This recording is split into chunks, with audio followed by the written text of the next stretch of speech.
different password this time, but the same numbers though. Same ID. Okay.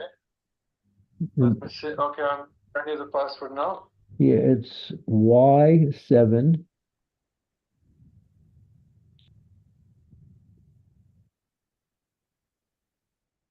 Hare Krishna devotees, please accept my humble obeisances. All Blessed Shri Prabhupada. Welcome devotees to today's class. Today we'll be discussing from Chaitanya Charitamrita, Adi Lila, chapter 7, verse 61. We are in a very beautiful section of the chapter where Lord Chaitanya is sitting before the philosophers, and he is illuminating, he's showing his effulgence, and the philosophers are being caught by the beauty of the Lord. So we're going to go deeper into this Can you hear topic. me, Anasuya? Can you hear me? Yes, Maharaj. Okay, perfect. Okay, now we're in. Yeah, they can hear me and I can hear them. Okay, I'm by my phone if something happens. All right, let me get to full screen here. And of course, we're very happy to have Okay, His Holiness Candramauli Swami with us. So whenever Maharaj is ready, we will dive right into the class. Okay. Thank you. No problem. Actually, I'm hearing her voice through the phone call. And not, Yeah, I'm gonna disconnect now. okay. Okay. Thanks. Anasuya, can you hear me? Yes, Maharaj. Anasuya? Can you hear us, Maharaj? Hare Krishna? Maharaj, I can hear you. Can you hear me? Haribo, can you hear me? Yes, Maharaj. I can hear you, Maharaj. Somebody respond. I can't hear anybody from the other side though. Hare Krishna. Hare Krishna, Maharaj, can you Maharaj. hear us? And Anasuya, can you hear me? Yes, Maharaj, I can hear you. Can you hear me, Maharaj? Haribo? I think Write in the chat if you can hear me. Yes, Maharaj. I can't hear anybody from your side. Maharaj, we can hear you. Okay. All right, give me 1 minute. Sure.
Okay, I'm back now. Can you hear me again? Give me some signal whether you can hear me or not, because I can't hear you.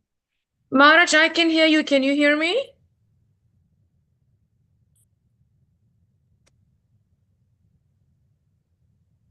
Hare Krishna, can you hear me? Yes, Maharaj, we can hear you. Okay, I'm going to speak. Now I'm going to begin.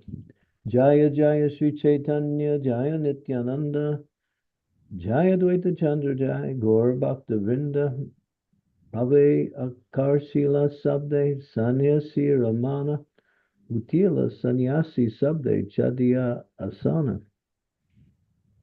Translation: When the sannyasi saw the brilliant illumination of the body of Sri Chaitanya Mahaprabhu, Their minds were attracted, and they all immediately gave up their sitting place and stood in respect. Purport. To draw the attention of a common man, sometimes saintly persons, and Acharya's teachers exhibit opulences. This is necessary to attract attention. I think we did this verse already. We'll go to that. Yeah, that's what I thought, but I'm sure we did this verse. I'll go to the next one, Maharaj. Prakasananda Namasarve Sanyasi Pradhan Prabhuke Kahila Kinchu Kariyas Samana. The leader of all the Mayavadi sannyasis present was named Prakasananda Saraswati. And after standing up, he addressed Lord Chaitanya Mahaprabhu as follows with great respect. Purport. As Lord Sri Chaitanya Mahaprabhu showed respects to all the Mayavadi sannyasis, Simra, the leader of the Mayavadi sannyasis, Prakasananda also showed his respects to the Lord. Next verse.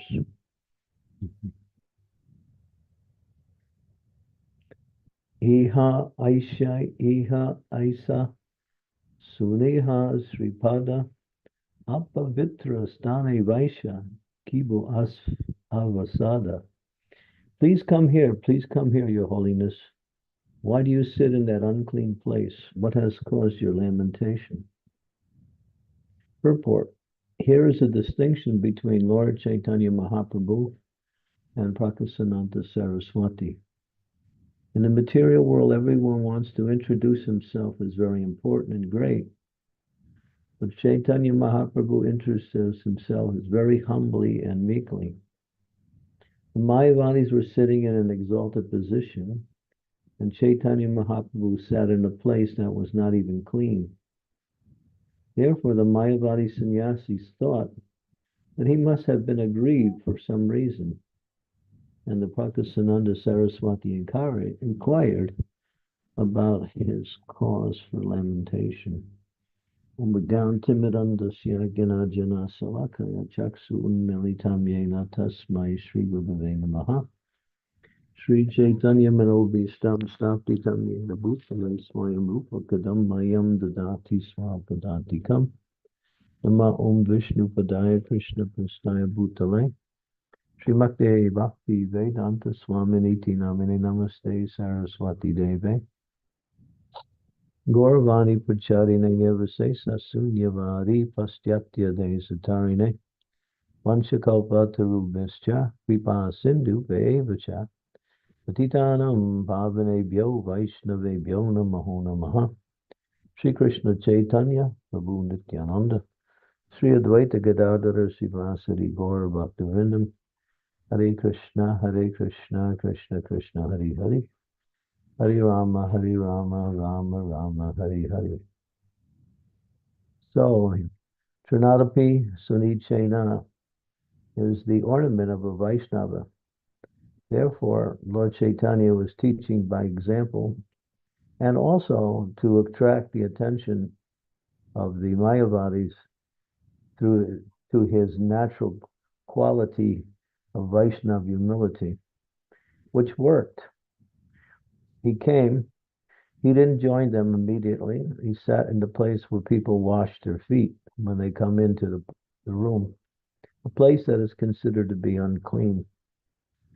The Mayavadis, were sitting in a more elevated, and what as it says here, exalted situation. But Lord Chaitanya, coming as a messenger, mostly the message is what is the nature of the absolute truth, in order to attract their, what we say, sympathy, their attention, and their interest. He presented himself in a very humble way. Humility works.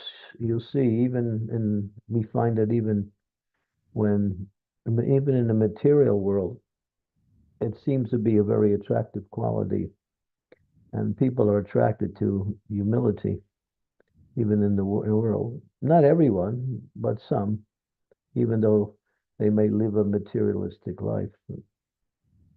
As humility is really very, it's so exalted, it's considered to be devotional service in itself. Out of all the qualities of a devotee, that's foremost. When Krishna is explaining what are the principles of knowledge, he explains amanitvam, adambitvam. Amanitvam means humility. And he mentions that first out of all of the 20 qualities. So it is such an important quality because it attracts the attention of the Supreme Lord. When one is engaged in service in a mood of humble attitude, immediately the attention of the Lord comes upon that practitioner. If one is proud or one is overwhelmed by their own qualifications, and they don't really attract the Lord. Humility, uh, selfless service, respect for both the Lord and others are qualities that are exhibited by those who actually understand the real goal of life. Therefore, they don't exhibit humility simply as a tactic, but as a means for expressing devotion, which is the nature of the soul's existence. The soul is very small in relationship to the super soul or the supreme soul, and therefore humility is natural in the soul. And when it's exhibited through the mind by the person who is doing the service, then it attracts the attention of Krishna in a favorable way. So here we see even the Mayavadis, they were attracted to his natural humility. But they're thinking that he was grieving for something by not joining them in the exalted position that they were in. They couldn't understand why he didn't come and join them, or why he positioned himself in a place that people don't necessarily go. They just wash their feet. That means the dirt from the outside is washed off, and there's like a little enclosure where you pour your water and then you wash your feet there, and sometimes the dirt stays in that same area. Doesn't all go down into the drain. So it's not considered at all to be a respectable or place for anyone to stay. But he did, and just to show his natural humility. And this what it took to get their attention and their sympathy also, as it says here. They inquired, is there some reason that you're feeling unhappy and you're dwelling in this place? They don't understand that he's not unhappy, but he's showing his natural respect, because it says even though they were Mayavadi sannyasis, he gave them respect, because the nature of the soul's relationship is to give respect to everyone according to the position that that person occupies. But the Mayavadis they renounce material life. So in one sense, they are respectable for their renunciation, for their austerity, and therefore the Lord exhibited that in such a wonderful way also. So much so that now they're ready to hear why he came and what he's about to speak about. So this is very important in terms of the Supreme Lord, and many of his incarnations teaches by example, especially in his incarnation as Sri Ramachandra, and he teaches by example in his incarnation as Lord Chaitanya. Both Lord Chaitanya played the role of the ideal king, the ideal husband, the ideal friend, the ideal leader, the ideal human being. and he was respected, and these were his divine qualities exhibited.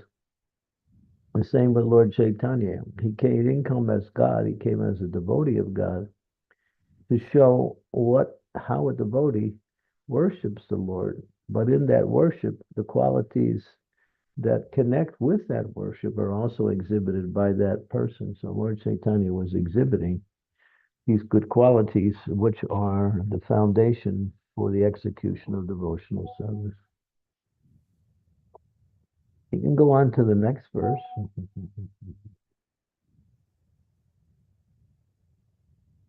Prabhu kahi ami hai hena sampradaya toma sabaya vasita nai yuyaya. The Lord replied, I belong to a lower order of sannyasis, therefore I do not deserve to sit with you. Purport. Mayavadi sannyasis are very puffed up because of their knowledge in Sanskrit and because they belong to the Shankara Sampradaya. They are always under the impression that unless one is a Brahmin and a very good Sanskrit scholar, especially in grammar, one cannot accept the renounced order of life or become a preacher. Mayavadi sannyasis always misinterpret all the Shastras with their word jugglery and grammatical compositions, yet Sripad Sankaracharya himself condemns such jugglery of words. In the verse, Prapti Sanihite Kali Nahi Rakshata Dukrin Karane. Dukrin refers to suffixes and prefixes in Sanskrit grammar. Sankaracharya warned his disciples that if they concerned themselves only with the principles of grammar and not worshiping Govinda, they were fools who would never be saved. Yet in spite of Sripad Shankaracharya's instructions, foolish Mayavadi sannyasis are always busy juggling words on the basis of strict Sanskrit grammar. Mayavadi sannyasis are very puffed up if they hold the elevated sannyas title, Tirtha, Ashrama, or Saraswati. Even among the Mayavadis, those who belong to other sampradayas and hold other titles such as Vana, Aranya, and Bharati are considered to be low-grade sannyasis. Sri Chaitanya Mahaprabhu accepted sannyas from the Bharati sampradaya, and thus he's considered himself a lower sannyasi than Pakisananta Saraswati. To remain distinct from the Vaishnava sannyasis, the sannyasis of the Mayavadi sampradaya always think themselves to be situated in a very much elevated spiritual order. But Lord Chaitanya Mahaprabhu, in order to teach them how to become humble and meek, accepted himself as belonging to a lower sampradaya of sannyasis. Thus, he wanted to point out clearly that a sannyasi is one who is advanced in spiritual knowledge. One who is advanced in spiritual knowledge should be accepted as occupying a better position than those who lack such knowledge. The Mayavadi sannyasis are generally known as Vedantas, as if Vedanta was a monopoly. Actually, however, Vedanti refers to a person who perfectly knows Krishna. As Krishna confirms in the Gita, Vedaischa Savaya Aham Eva Vedya. By all the Vedas, it is Krishna who is to be known. The so-called Mayavadi Vedantis do not know who Krishna is. Therefore, their title of Vedanti or knower of Vedanta philosophy is simply a pretension. Mayavadi sannyasis always think of themselves as real sannyasis and consider sannyasis of the Vaishnava order to be brahmacharis. A brahmachari is supposed to engage in the service of the sannyasis and accept him as his guru. Mayavadi sannyasis therefore declare themselves to be not only gurus, but jagat gurus, or the spiritual masters of the universe, although, of course, they cannot see the entire world. Sometimes they dress gorgeously and travel on the backs of elephants in processions, and thus they are always puffed up, accepting themselves as Jagat Gurus. Srila Rupa Goswami, however, has explained that Jagat Guru properly refers to one who is the controller of his tongue, mind, words, belly, genitals, and anger. Prativityam Sashishya. Such a Jagat Guru is completely fit to make disciples all over the world.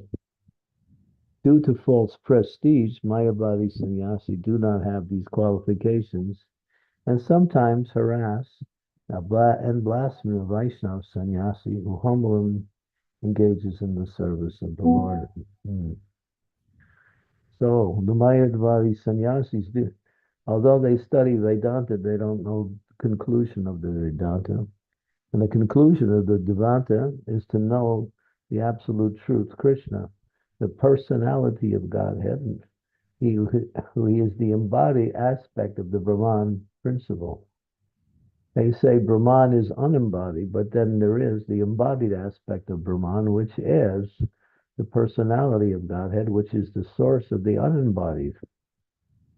And therefore their knowledge is lacking. They have some knowledge of the Brahman understanding, but they can't go beyond that. And they consider that everyone is Brahman, and therefore everyone ultimately is the Supreme Lord, but manifested in the material world due to falling from their superior position.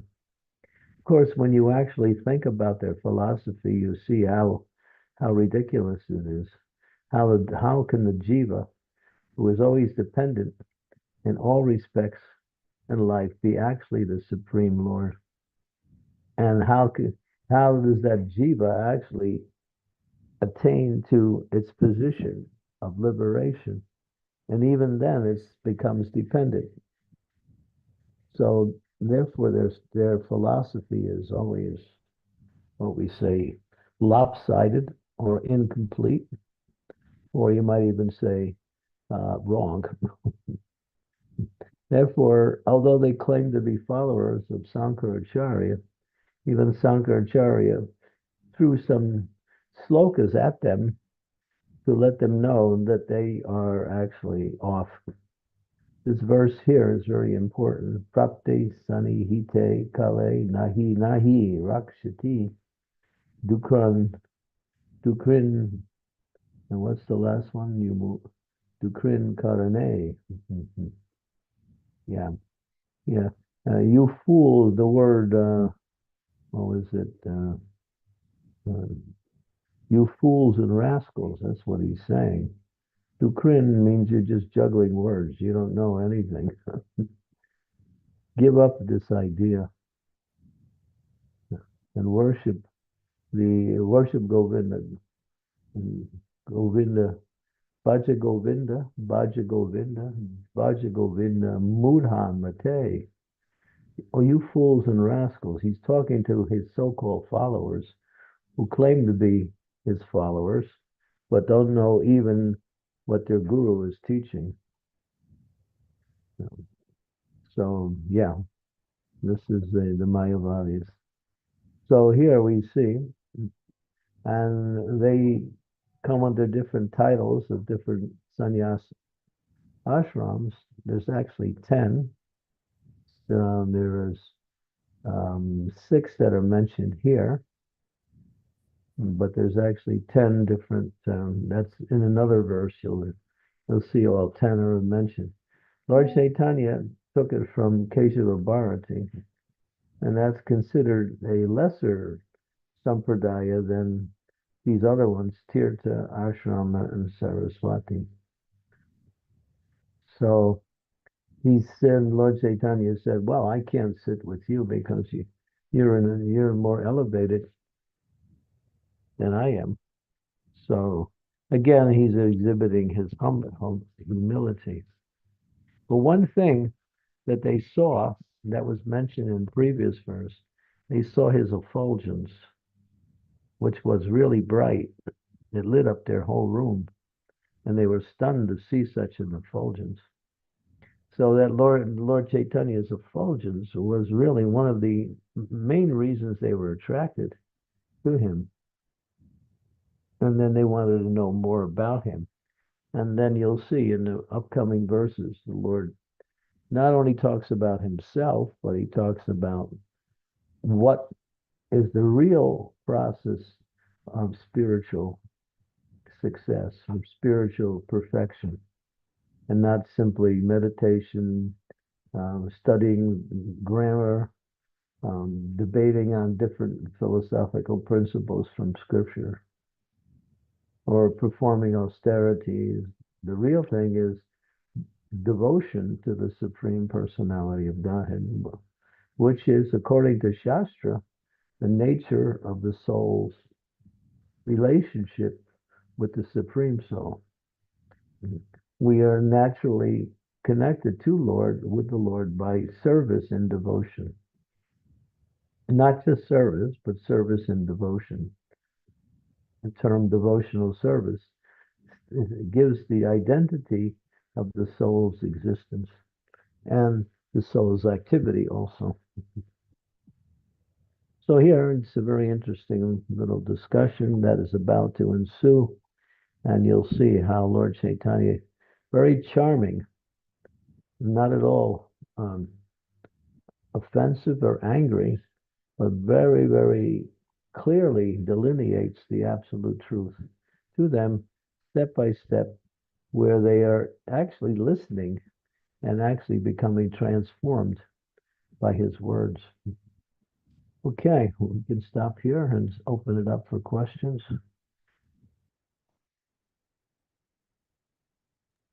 Thank you so much, Marge, for this class.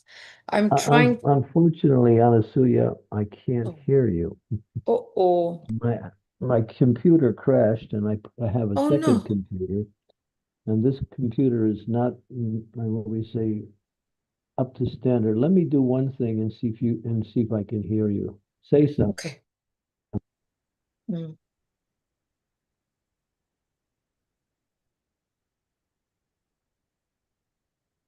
You have to. Can you speak? Marge, can you hear me? Now I can hear you. Can you hear me Howdy. also? Yes, Maharaj. Yes, we can hear you. Yeah, One. I have to take out this adapter here, which I use on the other computer. It doesn't work. Oh, okay. Okay. Got it. No problem, Marge. No problem at all. Would want to ask devotees to please raise your hand if you have a question. Sridevi, you can go right ahead. Thank you, Ansuya. Dear Guru Maharaj, please accept my humble obeisances. All glories to Srila Prabhupada.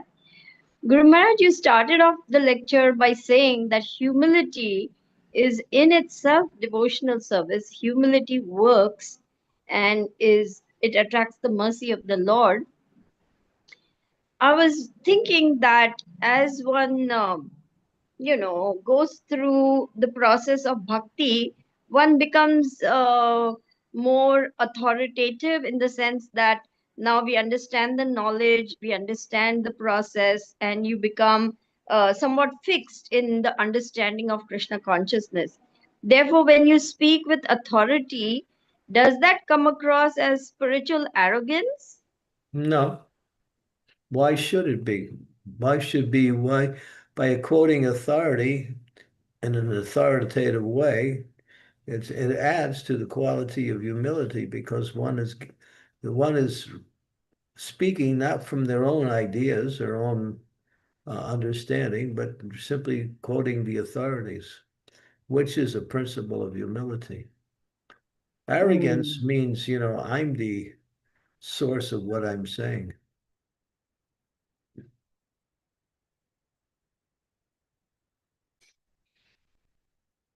But if one holds that consciousness, thinking like that, that is a symptom of arrogance, yeah. Or arrogance is transformed or translated into pride. Devotee simply is an instrument for his spiritual master, for Krishna, for the parampara. He doesn't create anything new. He explains it as they give it, or he explains it according to his level of realization without changing the principles and the meaning of what has been received.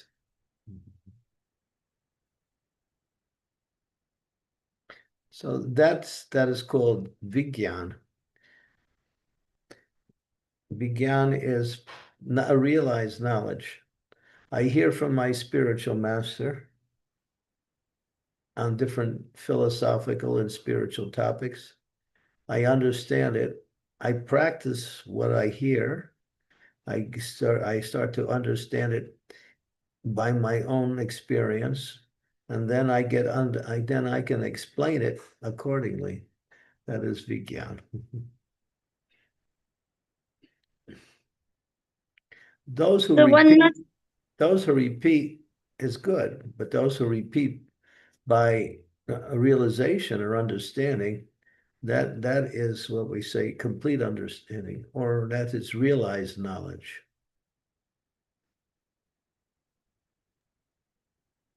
yes, Guru Maharaj, I can understand better now. I was also thinking that being humble doesn't mean just agreeing to whatever is being said. One must always present the philosophy as it is, even if there is opposition. Yeah, when it comes to philosophy, yes. Okay. Thank you, Guru Maharaj. My obeisances. But done in such a way that the person you're trying to communicate with will receive it in the way that you give it. In other words, you're not trying to defeat, you're trying to enlighten, inform. Yes, Guru Maharaj. That's a very important criterion that you're not trying to defeat, but you're trying to enlighten, to educate, to uplift others. Right. Thank you. Thank you, So, Mataji. Supesh Prabhu. Hare Krishna Guru Maharaj, please accept my humble obeisances. Oh, glories to Srila Prabhupada. Guru Maharaj, how do we realize knowledge? What do we need to do day to day? It means practice what knowledge you receive from spiritual master. Practice it. It becomes realized because the knowledge is already there within you. The soul is by nature chit, full of knowledge. It comes out in the form of understanding when we practice what we hear. If you just hear it and don't practice, you may accept it, but you don't realize it. And therefore, the knowledge it's knowledge, but it's not realized knowledge or vigyan. And philosophical knowledge that's not realized will not get you to the point of self-realization either. You have to realize it. I'm not this body. I'm a spirit soul. I'm part and parcel of Krishna. I understand it by serving Krishna and not by serving the material energy.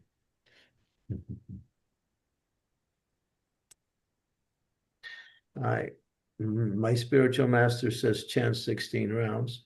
So I do it as a duty. That's nice. But then the realized understanding of chanting is I'm doing it to please the Supreme Lord. I'm doing it to purify my heart. I'm doing it to awaken my love for Krishna. So that's the difference between duty and that duty that is aware of how the duty plays it out in terms of results, So we're looking for results. Results come by way of, practicing and applying the knowledge. And certain qualifications or certain qualities, I should say, start to manifest. The devotee becomes skillful. Devotee develops their good qualities. In other words, as they practice the knowledge, their good qualities start to manifest. They become humble, tolerant, free from pride, not disturbed by happiness and distress. They learn the knowledge, they can speak the knowledge. These are the results of applying knowledge.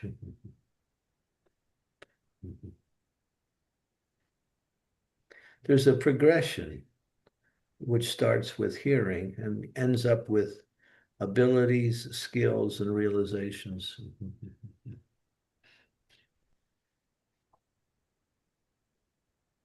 Thank you, Guru Maharaj. Thank you for letting us hear you every day. Thank you for being here. If it wasn't for you, I wouldn't be here. We try. There's nobody to listen. Who am I going to speak to? My speech has no power, no purpose. Thank you, Prabhu. Hare Krishna Maharaj, please accept my humble obeisances. All glories to Srila Prabhupada. Amritanam Mataji, please go ahead. Thank you, Shirjana. Hare Krishna Guru Maharaj, my humble obeisances. All glories to Srila Prabhupada. So Guru Maharaj, when we talk about humility, it has a lot of role to play in a leadership role, because leadership is also related to authority. At the same time, leadership also is meant to convey the right message, the truthful message in a right way. So how do we do all this, staying in a leadership role with humility? This sometimes I feel it becomes a really difficult task. When you know what you're saying and what you're doing is not, you're not the source of it. You're simply a medium for that. Humility means to depend on the Lord. Humility means to accept higher knowledge and apply it in your life. Humility means to understand how, in relationship to God, you are very small. So Prabhupada, I mean, you can't say Prabhupada was not humble, but he also spoke strongly, and sometimes very strongly. That doesn't mean that he was not humble. I don't think we have a clear definition of what humility is.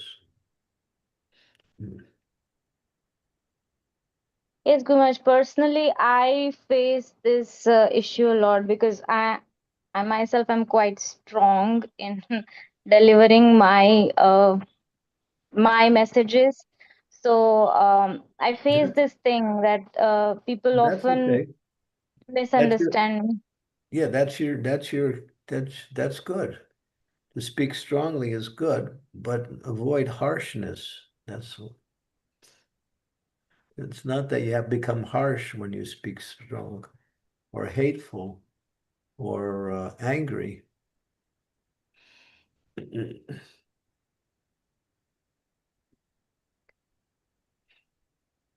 Yeah.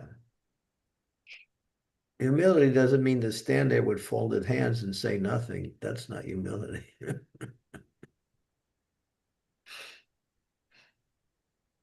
Yes, Guru Maharaj. Yeah, I'll try to analyze it more whenever I try to deliver my message, that I'm not going harsh on it. Yeah, Srijana, turn to Bhagavad Gita chapter 13, verse number 8. Maharaj. It's actually 5 verses in one: 8, 9, 10, 11, and 12. Chapter 13, Bhagavad Gita. Yeah, and go down the page. Aman Vitwam, you can see the first one. Go back up a little bit. Go back up, not to the word for word. Word for word. Maharaj. Among Vitams, first one is humility, pridelessness, nonviolence, tolerance. These are principles of knowledge. As you go down the page, Srila Prabhupada in his purport is explaining all of them, practically all of them. So you go down the page, it's a long purport. Get to the point where he starts talking about the qualities, and he'll speak about humility. Yeah. Maharaj, I'm here. Yeah, there it is.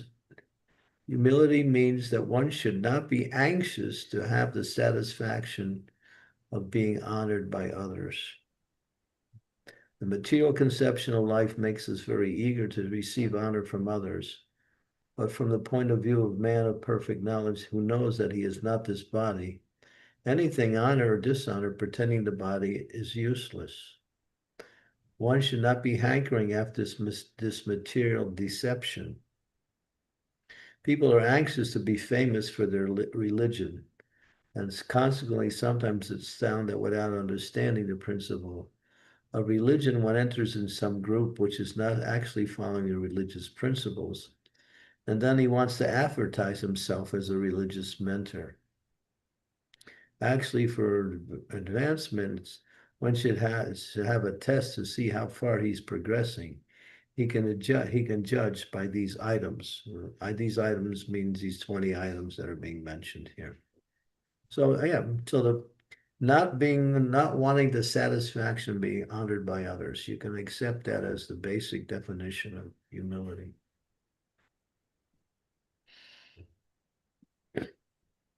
Yes, Guru Maharaj. Often I've seen, Guru Maharaj, that even if my motive is just to deliver the message and purely to make a person, whom I am dealing with, to just make them enlightened about the fact, whatever Guru is telling or whatever Guru's message is, still, maybe the false ego interferes to understand my message, but the misunderstanding happens. So should I ignore or give time at that time, or should Just I try to go and explain? yeah. How does the false ego appear? In other words, it wants some recognition for its knowledge. Um, Maybe because the message is strong, it is hard for the person to take up, because it is contradicting to what their belief is. Sometimes we say, walk softly, but carry a big stick.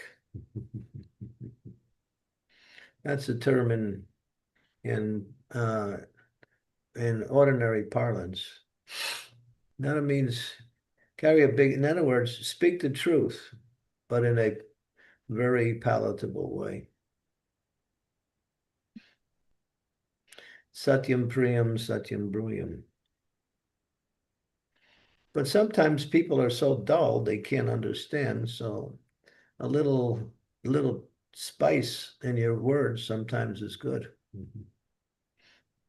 But it's not about you. You have to understand you're using everything you use for their benefit. And you're not trying to get anything out of it. You're trying to give them something. Yes. If you're trying to give them something, that's a principle of humility also. If you're trying to get something, then it's false pride has jumped in.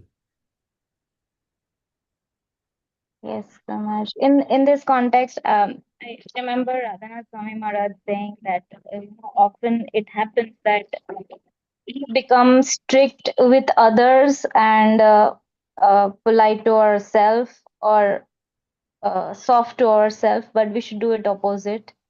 Right. We should be, Very strict with yourself and be very, very lenient with others.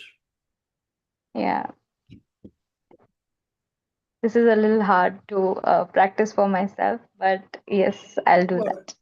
knowing Thank you. your situation, you're in a battleground anyway, so you're constantly in that battleground. So, I mean, if you don't have any ammunition, then you're gonna lose the war. You have to be who you are in the role that you're playing in life, but at the same time, not according to what people think that you should be. In other words, you have to be a mother, you have to be a wife, you have to be a relative, a friend, but at the same time, you don't have to be of the same nature as them in terms of the beliefs in life. we're teaching from a position of superiority and not from inferiority. Yes. Yes, Guru. Got the point. Yeah. Thank you. Hare Krishna. Thank you, Mataji. Yamini Mataji, please go ahead. Thank you, Mataji. Hare Krishna Guru Maharaj. Please accept my humble obeisances. All glories to Srila Prabhupada, all glories to you. Guru Maharaj, actually, how can we gratitude? How can we show the gratitude to the devotees? Like devotees and Vaishnavas are so kind, pure, and always try to make happy to others. So sometimes I feel what will happen to me if I lose them for any reason. Like I have a kind of attachment with them. So how can you show your gratitude to the devotees? Is that the question? Yes, too much. No, there's different ways. Speaking kind words, giving gifts, offering them, prasadam, being there to hear what they have to say. In other words, being a sympathetic ear. These are all ways to show kindness. These are things that are ordinarily done by people in general, anyway. We do the same thing amongst devotees. Guru Maharaj, is this attachment is okay? Like I am feel so much attached with the devotees. Attached means you like being in their association. Yes, Guru Maharaj. That's good. That's like being in their association means that you're actually understanding what is the right thing to do, what is the right mood to be in. We should be happy and we should be attached to the association of devotees.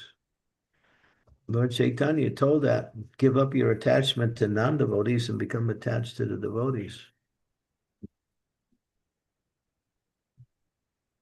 But you show your attachment, your gratitude by service, by speaking devotional topics, kind words, giving gifts.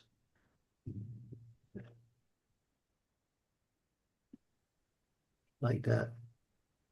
Not that we simply come in the association of devotees and try to take. We're thinking about how to give.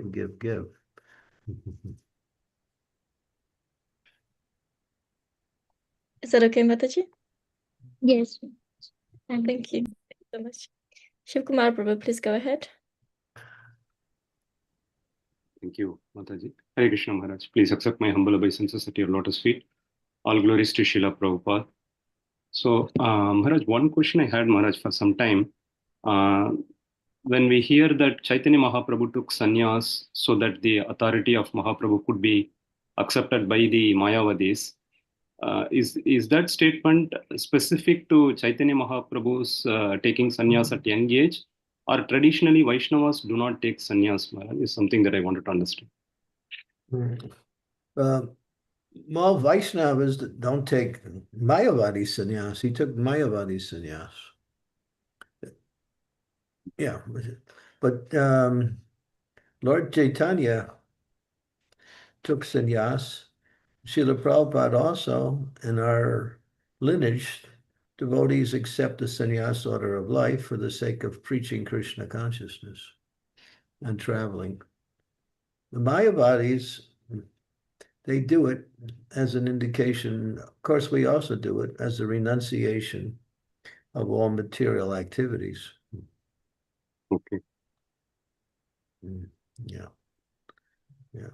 Our purposes are practically the same, but the Mayavadis, they preach among themselves and they inspire each other in their own philosophy. If they have to preach to the non-devotees, they do it. They do it also, but they do it in their, the way to. They don't give the right understanding. Hmm. They teach renunciation without devotion. Hmm. Hmm. Okay.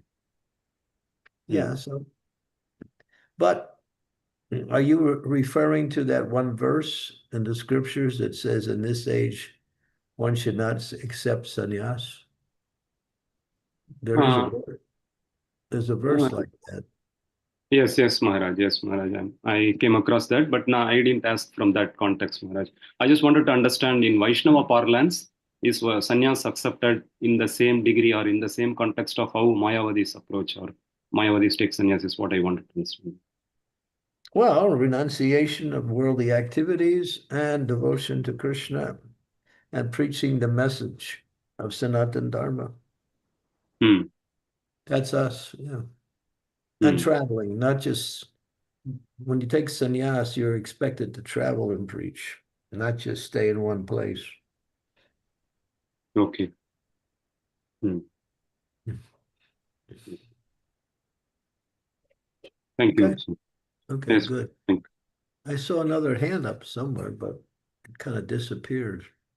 Yeah, Raj Prabhu had his hand up. I think maybe he's gone somewhere. Mhm. Okay, where are we at time? We still have about Still. 20 minutes to go if we have any more questions. Maharaj, I wanted to ask, so do Mayavadis also travel and preach, or Yeah, they do. okay? Yeah, they travel. But yeah, they travel and preach, but not as extensive as Vaishnavas do.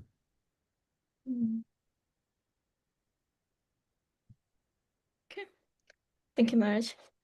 Yeah. I also wanted to ask, so is it worse if someone is a Mayavadi or if he's an atheist? So which of the two is worse? Mayavadi. Mayavadi is a person who is a policeman, who is uh, a criminal dressed as a policeman. An atheist is just a criminal dressed as a criminal. So what's worse? Can't recognize the criminal when he's dressed in the other way.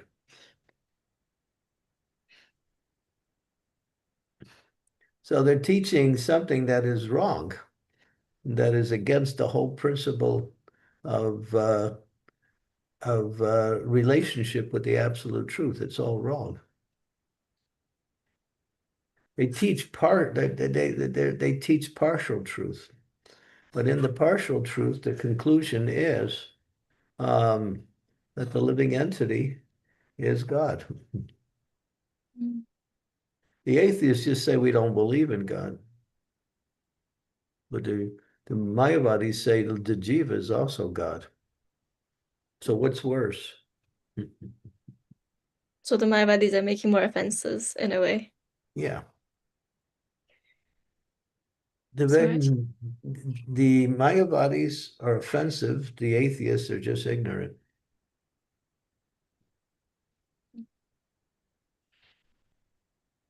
Thank you, Maharaj. Amritanam Mataji, please go ahead. Thank you, Shirjana. Guru Maharaj, my question was just a different version of what Shirjana was asking. So Mayavadis and demons, is there a difference? Because we see that Mayavadis, in their teaching, up to a certain level, they raise up to the level of goodness, but still then they divert their knowledge. They go in a different direction. But does they reach to the level of goodness also, or is it just demoniac?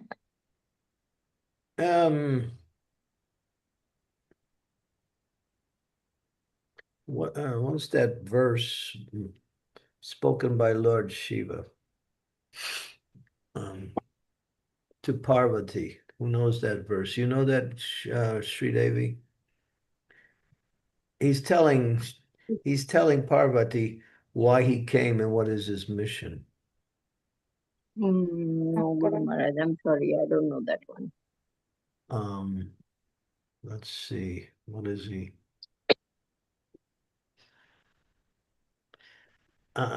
He compares it to atheism. He calls it covered Buddhism. If I could just get the first word, let's see. Mayavad. If I go to my library, I can find a book, find it, but it might take might take a few minutes.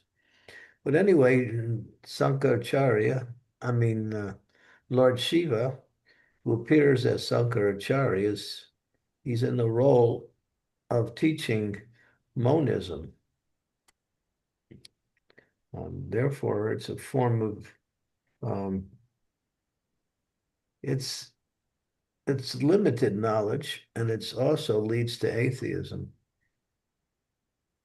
When you say God has no form, he has no head, no legs, no arms, you're saying he doesn't exist. So that's offensive. It's therefore Lord Shiva, in describing it, called it covered Buddhism. Buddhism doesn't believe in the form either. Maharaj, I think I found the verse. Is it O goddess, in this age of Kali, I'll appear in the form of a Brahmana to preach the false doctrines of Mayavadi, which is simply covered with Buddhism. Is it that one? Chant the Sanskrit, and I'll know if it's the verse.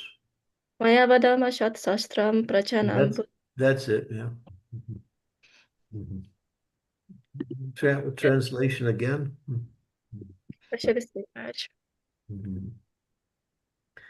Yeah. Mayavana Sastram Prachanam Bauda Uchchate Mayava Kalpita Devam Kalo Brahma Rupina. O goddess, in the age of Kali, I appear in the form of a Brahma to preach the false doctrine of Mayavai, which is simply covered Buddhism.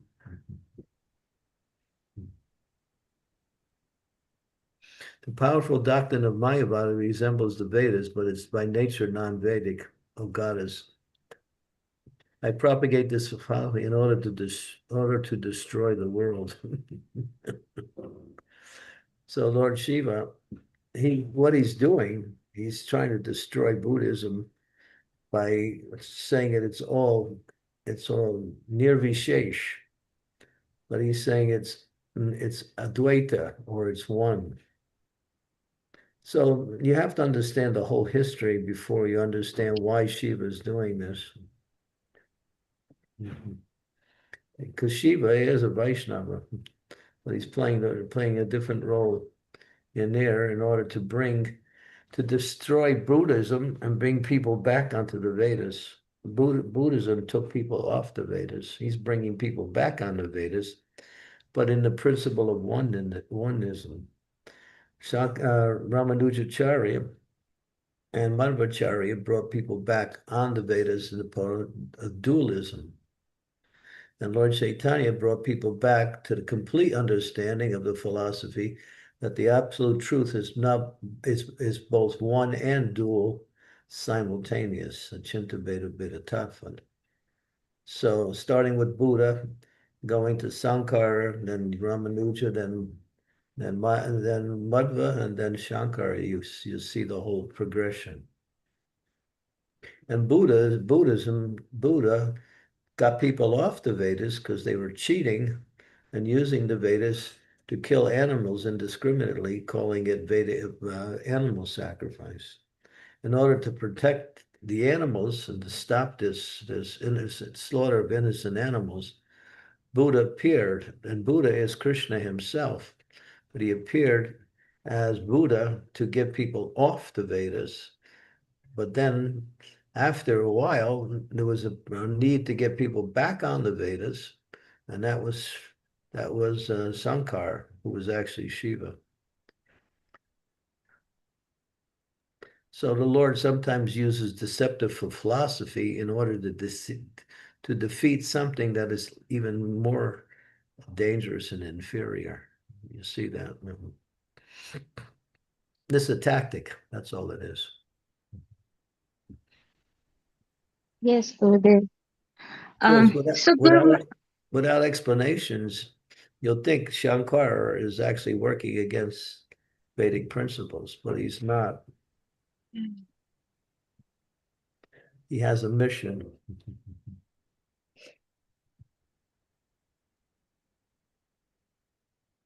yes, Gurudev. So as I am understanding here, still the mode of goodness is still used here. It can be completely demonic, but the path is diverted.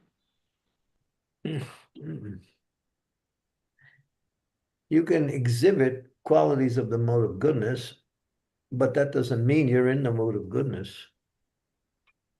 A Right. demon can be kind also. A demon can be charitable also. A demon can have knowledge also, but that doesn't mean that they're in the mode of goodness. They're exhibiting certain qualities of the mode of goodness in order to gain personal, for personal gain. Yeah. Right. So, Okay. yeah, a person can be a nice person, but then what is their motivation for being a nice person? Yes. Yes. Got it, Guru Maharaj. Thank you. Okay, yeah. Thank you, Mataji. Raj Prabhu, please go ahead. Hare Krishna, Guru Maharaj, please accept my humble obeisances. All glories to Srila Prabhupada, all glories to you. Guru Maharaj, I have two quick things. We are generally humble, but whenever Lord gives us some power position, it becomes tough for us to become humble. And I was reading Ramayan and specifically Sugriv's story that after killing of Bali, uh, Yeah. Sugriva became a little bit proud now that he was the ruler of the monkeys, the king of the Varnars. yeah. And he forgot the instructions that Ram gave him. Ram picked up on it and told Hanuman, what's wrong with Sugriva? He's not following. Yeah, because he got enamored by his position. That doesn't mean everybody's going to be like that. And that's just an example.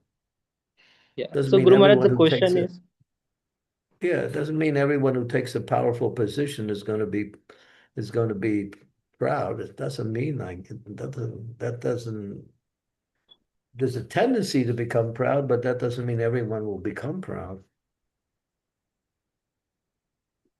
Guru Maharaj, I wanted to ask that even in personal association of Lord, there are chances that a devotee can be ungrateful even after being in personal association of Lord. Is it? Yeah, it's a very despicable quality. Ram speaks about that when he speaks about the qualities of a saintly person. People do things for them and they're never grateful. Even Ram, who was the Supreme Lord, was grateful for all of the service that was done in relationship to his mission. He was grateful to the demigods, he was grateful to Vibhishan, he was grateful to the monkeys, he was grateful to even to the little squirrel that was throwing dust to help build a bridge. The Supreme Lord shows gratefulness. Does he have to? That's his nature. That's his quality.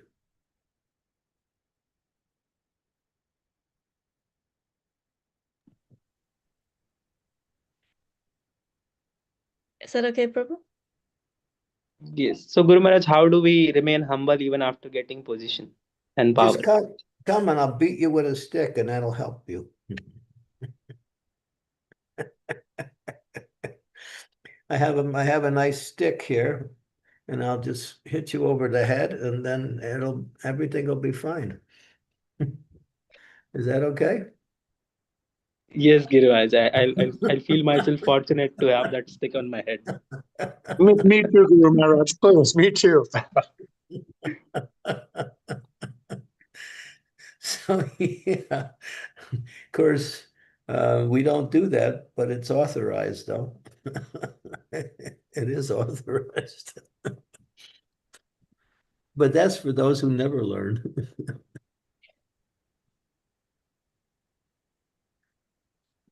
If you find yourself becoming proud and you're not really recognizing it, after some time, something will happen to disrail you from your false pride.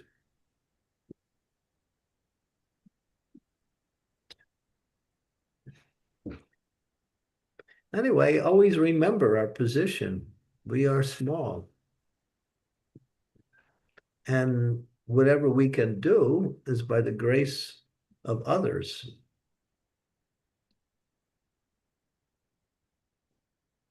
We're given our birth by our parents. They're giving us so much. They grow us up. They teach us things. We meet so many people in life who become our teachers in different ways. Now we come in contact with the spiritual master, and we come in contact with the Shastras. We're gaining all of this knowledge and experience from life along with others. Our credit is we were able to accept it and become successful using it. That's our credit. But we shouldn't be proud of that either. As Krishna says in the Bhagavad Gita, I am the ability in all living entities. If Krishna wants, of course he doesn't do it, but sometimes he does, he can just make everything in your life fall apart. And you can't do anything. You can't even tie your shoe. He can do that, but he doesn't do that. He gives you a chance to change.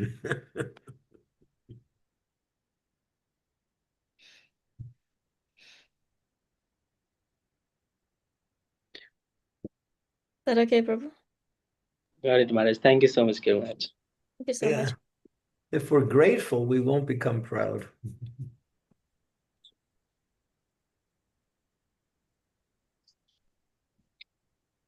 And we have a lot to be grateful. Just to get a human form of life is a reason to be grateful because it's very rare.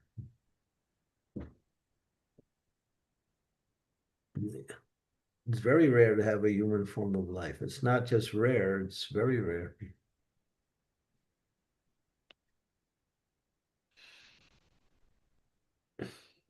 Thank you so much, Giriraj. Think about that one.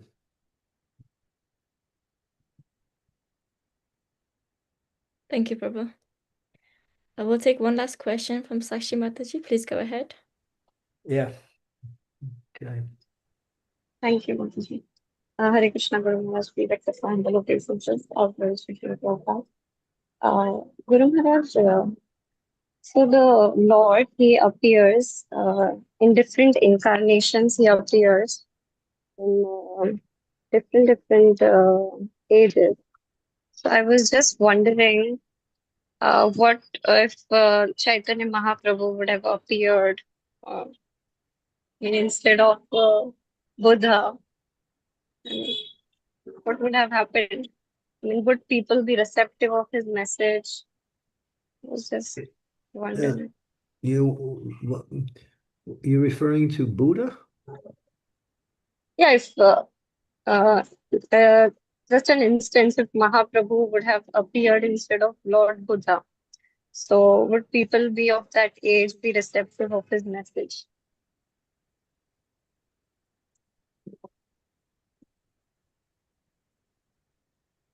Just I was just You having this mean question. Buddha came for a purpose. Mahaprabhu also came for a purpose.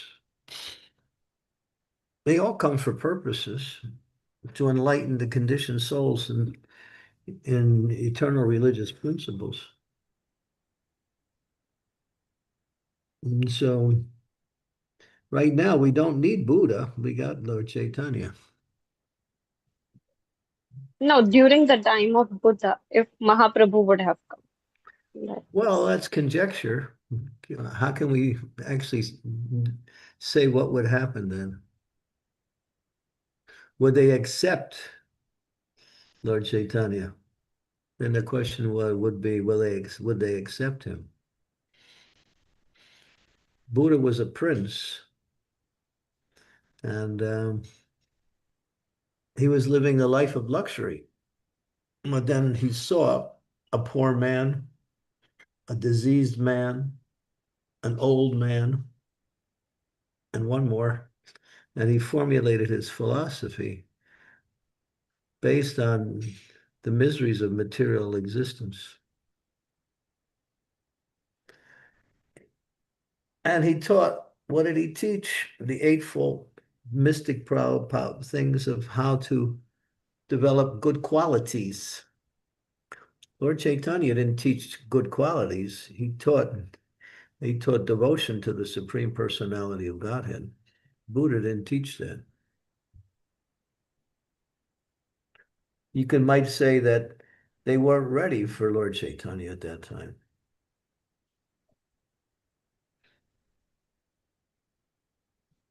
Because preaching is according to time, place, and candidate.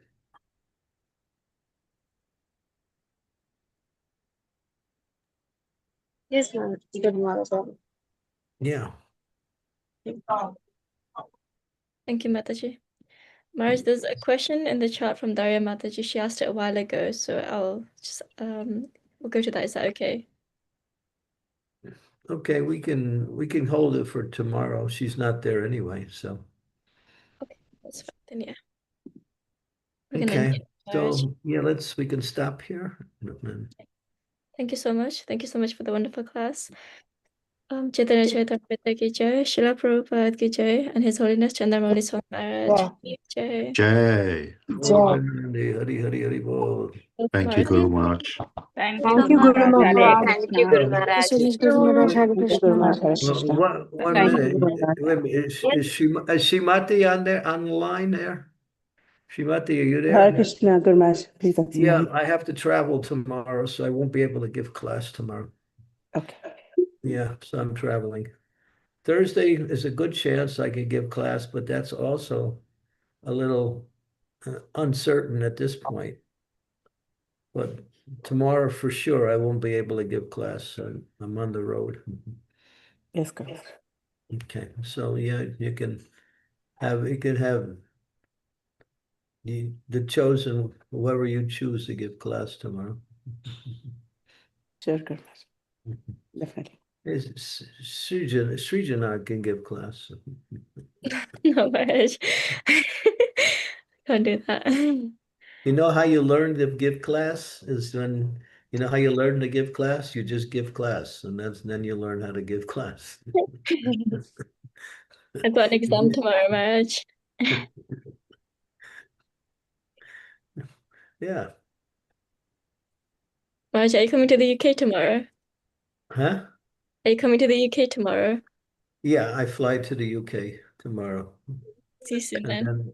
And then on the next day is Ram Navami. I'll be giving class in Soho Street in the evening at 6 o'clock. Before then, there is drama, kirtan, and in the morning, I'll be at Bhaktivedanta Manor in the morning on Thursday morning. So Thursday morning is 11:20 a.m. Guru Maharaj for Bhakti Sangha class.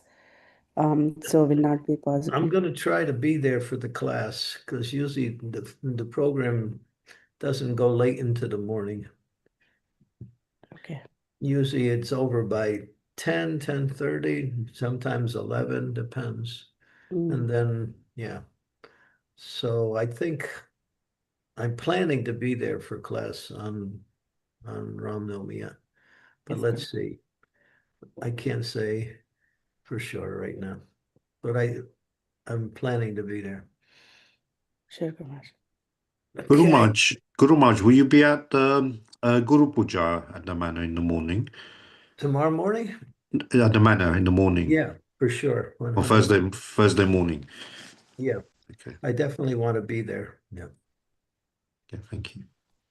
Yeah, for sure. That sets the stage for the rest of the day. Okay. Okay, Hare Krishna, Srila Prabhupada ki jai. Hare Thank you. so much, Guru Maharaj. Hare Krishna. Hare Krishna. Thank you, Krishna. Thank you, Guru Maharaj. Hare Krishna. Hare Krishna. Hare Krishna. Thank you, Srijala Mataji.